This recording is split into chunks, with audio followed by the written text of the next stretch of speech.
चोपडा येथून जवळच असलेले कमळगाव येथे विषबाधा प्रकरणी आमदार लताताई सोनवणे यांची चोपडा उपजिल्हा रुग्णालयात भेट। नमस्कार, मी प्राजक्ता। जाणून घेऊया आजच्या काही ठळक घडामोडी। आडावत कमळगाव येथे नेहमीप्रमाणे आठवडे बाजार भरला असताना या आठवडे बाजारात पाणीपुरीवाला विक्रीस आला असता त्याच्या पाणीपुरीतून चांचणी, कमळगाव, मितावली, पिंपरीसह परिसरातील शेकडो नागरिकांना विषबाधा झाली होती। या प्रकरणी परिसरातील नागरिकांच्या मनात भीतीचे वातावरण निर्माण झाले आहे।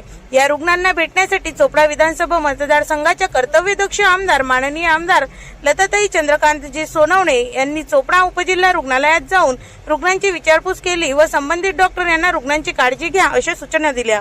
या प्रसंगी तालुका महिला आघाडी प्रमुख मंगलाताई पाटील, कृषी उत्पन्न बाजार समिती सभापती नरेंद्र पाटील, संचालक शिवराज पाटील, माजी उपनगराध्यक्ष विकास पाटील, दीपक चौधरी, गोरख बाविस्कर, मंगल इंगडे, दिव्यांक सावंत, नंदू गवडी, दीपक पटाईत, अंबादास कोडी, वैद्यकीय अधिकारी डॉक्टर प्रदीप लासूरकर, डॉक्टर पवन पाटील, डॉक्टर सागर पाटील, डॉक्टर प्रसाद पाटील, डॉक्टर अजय जोगदंड, डॉक्टर तृप्ती पाटील, डॉक्टर निलिमा देशमुख व शिवसैनिकांनी चोपडा सिव्हिल हॉस्पिटल येथे जाऊन रुग्णांची विचारपूस केली।